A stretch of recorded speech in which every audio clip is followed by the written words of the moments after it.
kesempatan kali ini, insya Allah kita akan bahas ataupun melanjutkan kembali pelajaran PAI-nya. Bagi yang belum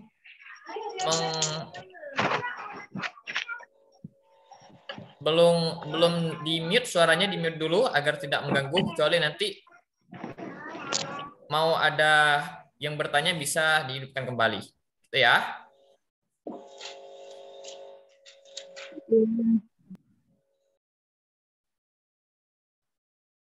Baik. Pada pertemuan yang lalu kita sudah membahas tentang bagaimana kita itu di pelajaran PAI-nya iman kepada Rasul-Rasul Allah. Di kesempatan kali ini kita akan melanjutkan pembahasannya.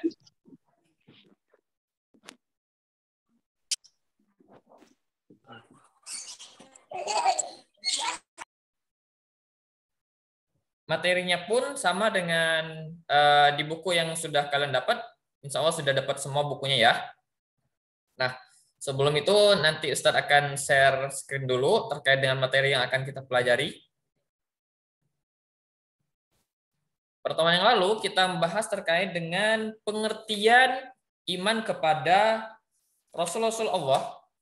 Kalau ada yang masih ingat, iman kepada Rasul-Rasul Allah itu termasuk rukun iman yang keempat. Yang mana kita sudah mengerti terkait dengan pengertian dari Rasul.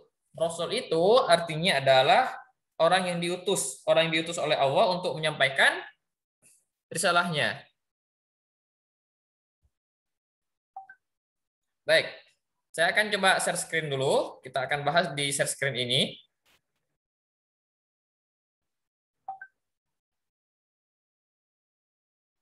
Nah, di kegiatan kali ini yang kita bahas adalah sama seperti kemarin, yaitu beriman kepada Nabi dan Rasul-Rasul Allah. Ketika kalian sudah belajar di sini, harapannya nanti kalian juga bisa mempelajari sendiri di buku pendampingnya. Karena kalau misalnya kalian hanya sebatas mendengarkan di sini, kan tapi tidak mempelajari lagi, materinya akan lupa lagi. Nah, beriman kepada Nabi dan Rasul-Rasul Allah. Perbedaan Nabi dan Rasul. Karena tadi kita membahas terkait dengan Nabi dan Rasul, maka kita harus mengetahui terkait dengan perbedaannya. Apa sih bedanya Nabi dan Rasul Allah? Secara mudahnya, kalau setiap Rasul itu pasti Nabi. Akan tapi, tidak setiap Nabi itu adalah Rasul. Karena apa? Karena Nabi ialah manusia yang mendapatkan wahyu untuk diamalkan sendiri, untuk dirinya sendiri. Akan tetapi, kalau Rasul adalah manusia yang mendapatkan wahyu dari Allah untuk diamalkannya sendiri dan disampaikan kepada umatnya. Paham ya bedanya ya? Kalau Nabi itu mendapatkan wahyu dari Allah untuk diamalkan dirinya sendiri, kalau Rasul mendapatkan wahyu dari Allah untuk dirinya sendiri dan disampaikan kepada umatnya. Itu bedanya. Jadi setiap Rasul itu pasti Nabi, akan tapi setiap Nabi belum akan tapi kalau Nabi itu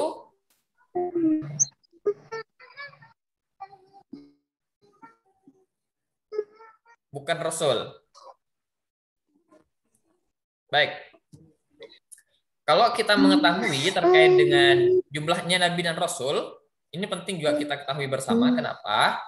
Karena ketika kita agar keimanan kita semakin bertambah, kita harus mengetahui terkait dengan pengertian yang juga hikmah di dalamnya. Nabi dan Rasul itu jumlahnya sangat banyak. Tidak ada suatu pun umat yang diutus oleh Allah kecuali di dalamnya ada Rasulnya. Tetapi dari sekian banyak Nabi dan Rasul, ada yang dikisahkan oleh Allah di dalam Al-Quran, ada pula yang tidak. para ulama berpendapat bahwa nabi dan rasul yang dikisahkan dalam Al-Qur'an, yang disebutkan dalam Al-Qur'an itu ada 25 nabi.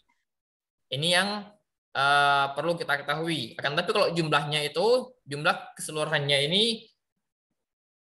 nabi dan rasul sangat banyak, namun yang dijelaskan dalam Al-Qur'an ini berjumlah 25. Itu ya, itu yang perlu kalian pahami. Setiap nabi dan rasul itu mempunyai mukjizat. Kalau berbicara tentang mukjizat, apa pengertian dari mukjizat? Mukjizat adalah sesuatu kejadian yang luar biasa atas izin Allah atau yang Allah berikan kepada Rasulnya sebagai bukti atas kerasulannya. Supaya apa? Agar ketika Nabi dan Rasul Allah itu menunjukkan mukjizatnya, akan membuat orang-orang yang melihat atau yang sebelumnya belum beriman nantinya akan menjadi beriman. Karena itu merupakan tanda-tanda dari kenabian dan kerasulannya. Kalau kalian lihat di bukunya itu sudah dijelaskan mukjizatnya dari para nabi-nabi.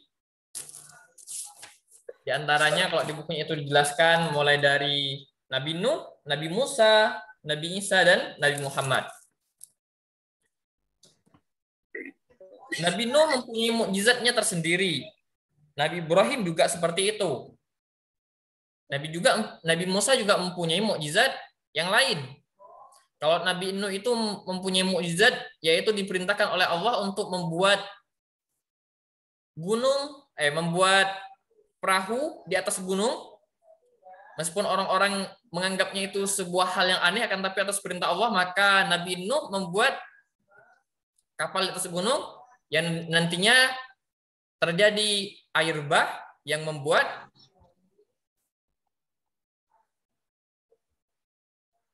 orang-orang yang tidak mempercayainya mendapatkan siksa dari Allah Subhanahu wa taala. Sedangkan Nabi Ibrahim, mukjizat yang sering kita dengar adalah bagaimana Nabi Ibrahim itu terselamatkan ketika dibakar ke dalam api, yang mana kita sudah pernah kita bahas di kajian kemarin sebelum kita memasuki tahun ajaran baru. Kita membahas terkait dengan keteladanan Nabi Ibrahim, kita juga membahas mukjizatnya situ. Sedangkan Nabi Musa, mukjizat yang sering kita dengar adalah bagaimana tongkat dari Nabi Musa itu bisa menjadi ular atas kehendak Allah. Sedangkan mukjizat dari Nabi Isa adalah menghidupkan orang yang mati. Itu pun atas izin Allah. Mukjizat dari Nabi Muhammad juga sangat banyak. Namun di antara mukjizat Nabi Muhammad yang berlaku dari dulu dan sampai hari kiamat kelak, yaitu mukjizat Nabi Muhammad ialah Al-Quran. Di antara mukjizat Nabi Muhammad adalah Al-Quran. Dan Al-Quran ini merupakan mukjizat Nabi Muhammad yang paling agung.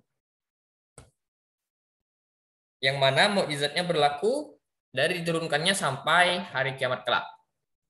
Gitu ya. Sudah dipahami terkait dengan pengertian Nabi, Rasul, dan juga mukjizat. Alif, coba diulangi pengertian dari Nabi.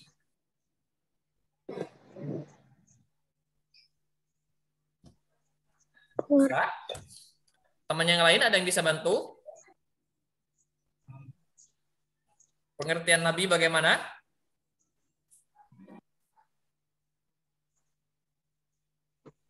Baik, saya stop sharing dulu ya. Firzana. Ya, saya. Bagaimana pengertian Nabi tadi yang Ustaz jelaskan?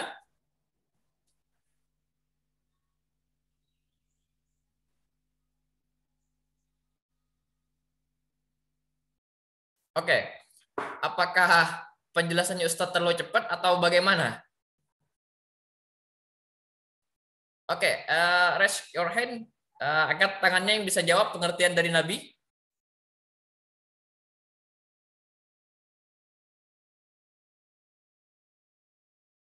Kalau pengertian Rasul, ada yang tahu?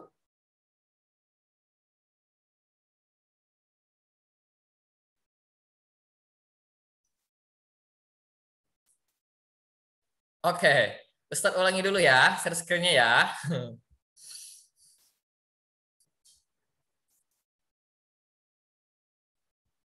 Ini, perbedaan antara Nabi dan Rasul. Kalau pengertiannya seperti ini. Kalau Nabi itu adalah manusia yang mendapatkan wahyu dari Allah untuk diamalkan dirinya sendiri. Sedangkan Rasul itu mendapatkan wahyu dari Allah untuk diamalkan sendiri dan disampaikan kepada umatnya. Paham sudah? Jadi, setiap Rasul itu pasti Nabi, akan tapi Nabi itu belum tentu Rasul. Gitu ya. Paham sudah? Ini yang kita bahas ini saja tadi. Jumlahnya berapa Nabi dan Rasul? Jumlahnya itu sangat banyak. Tapi yang dijelaskan dalam Al-Quran, itu pendapat daripada ulama itu 25 Nabi dan Rasul. Setiap Nabi dan Rasul itu mendapatkan mukjizat. Pengertian mukjizat apa tadi? Mukjizat tadi adalah pengertiannya adalah kejadian yang luar biasa yang diberikan Allah kepada Rasulnya sebagai bukti kerasulannya. Paham sudah? Baik, sekarang bisa dihidupkan mic-nya.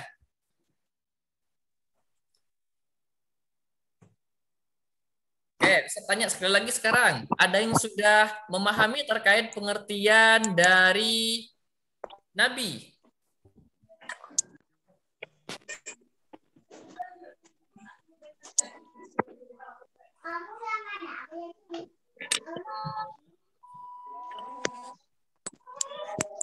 Ada yang tahu? Aluna, pengertian Nabi.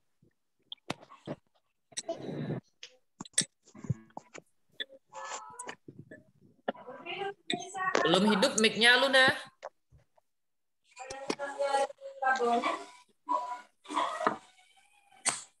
Nabi mendapatkan wahyu dari Allah untuk diamalkan sendiri. Rasul mendapat wahyu untuk diamalkan sendiri dan disampaikan ke umatnya. Bagus, Masya Allah. Sudah paham ya?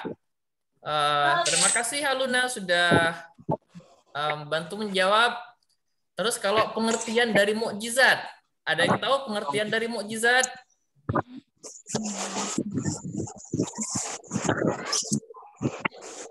Zia. Mukjizat adalah sesuatu yang biasa yang diberikan oleh Allah kepada Rasulnya sebagai bukti atas kerasulannya. Betul sekali. Ya, mukjizat itu merupakan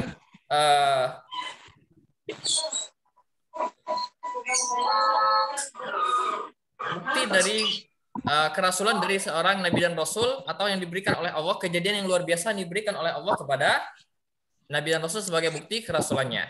Baik. Mukjizat dari para nabi dan rasul yang berlaku dari dulu sampai sekarang. Ada yang tahu?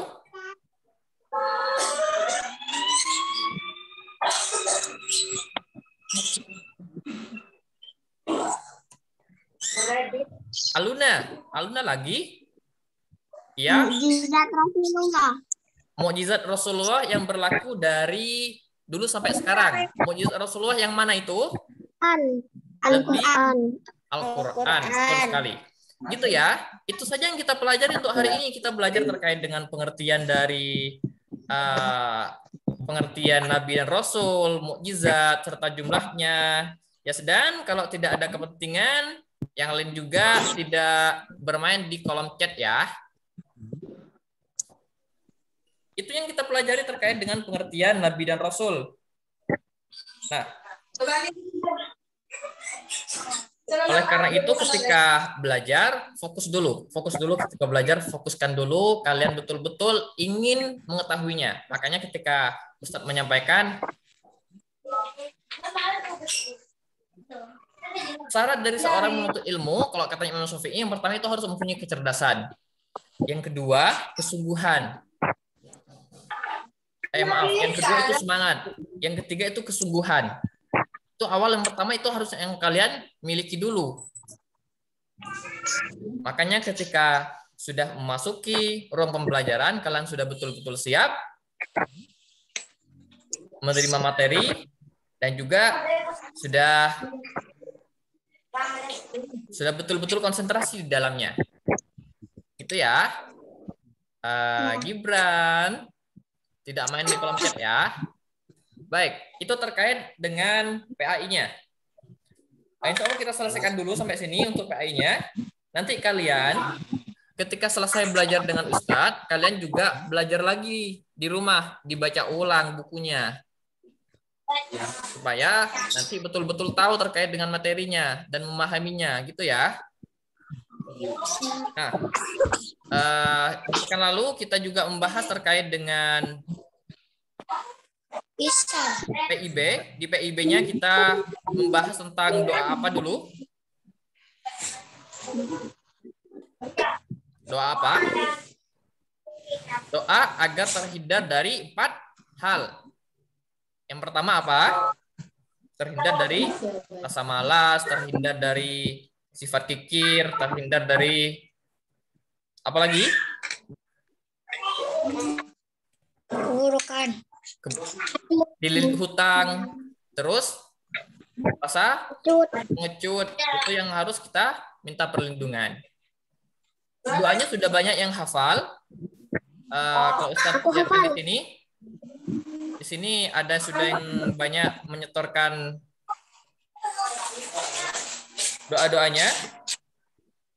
Yang pertama di sini Afaf sudah, Yasdan, Bisma sudah, Cinta, Rara, tinggal yang belum tercantum di sini berarti masih belum ya. Yang tidak Ustadz beri predikat di sini masih belum. Siva sudah, Purin juga sudah. Aku sudah juga kan Ustaz? Apa? Aku sudah juga kan? Iya. Ini ada Purin sudah, Zika sudah, Kenzi, Rizko Kenzi sudah, Zia sudah. Kalau di 4B juga banyak yang sudah. Yang belum hanya ada berapa orang? Yang belum menyetorkan doa yang tadi ya. Ada yang masih hafal doanya? Dan Ustaz harap ini semuanya masih hafal. Kenapa? Aku hafal. Siapa yang hafal? Alif. Coba Alif. Bismillahirrahmanirrahim. Allah a'udzubika minal hammi wal hazani wa a'udzubika minal ajzi wal kasali wa a'udzubika minal jubni wal bukhli wa a'udzubika min ghalabatit rijali wa qahrir rijal. Bagus, ada yang lain yang hafal?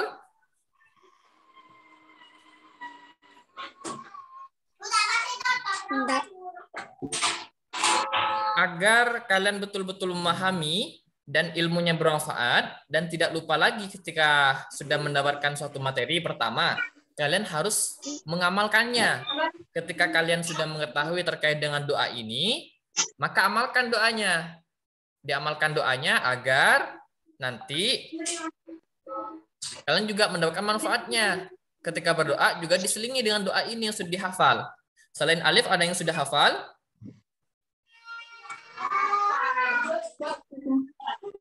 Ada lagi yang sudah betul-betul lancar? Sebetulnya sudah banyak yang lancar kemarin.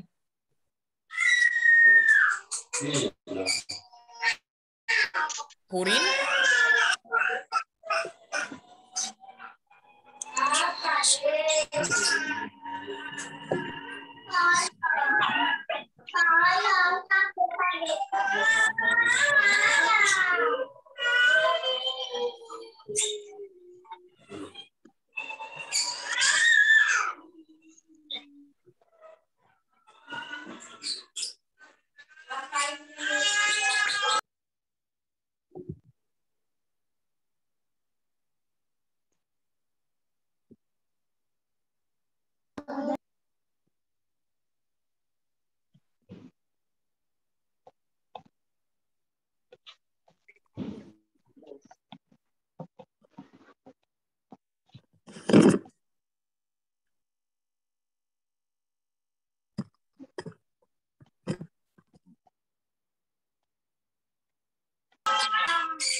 kedengeran.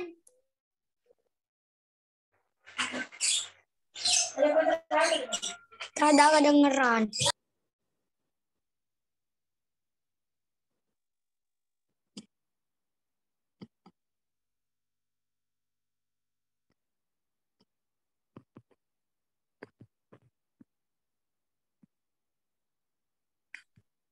Ustadz, moodnya nggak kedengeran.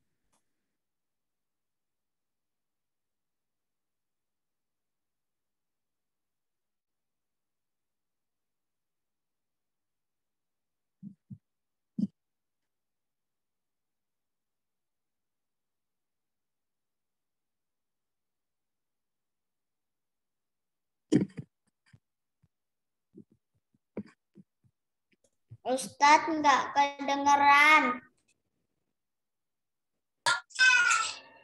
Ada kedengeran. Oh ya, maaf, sorry tadi ke ini. Punya lurus.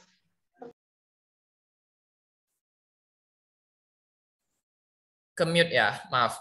Baik, kalau doa yang tadi, yang Ustadz sebutkan tadi, yang di doa tentang berlindung dari kesyirikan, insya Allah kita pelajari di pertemuan selanjutnya. Untuk doa tentang berlindung dari 4 hal, sudah banyak yang hafal. Namun di sini masih baru Alif yang siap untuk setoran langsung ya. Gak apa, mungkin itu saja dari Ustadz untuk pertemuan kali ini. Ada yang belum kalian pahami? Kalau sudah tidak ada yang perlu ditanyakan dan sudah memahami semuanya, Ustadz akhiri. Cukup sudah ya? Baik. Silakan nanti untuk PAI-nya dikerjakan halaman 5 ya. Halaman 5 silakan dikerjakan.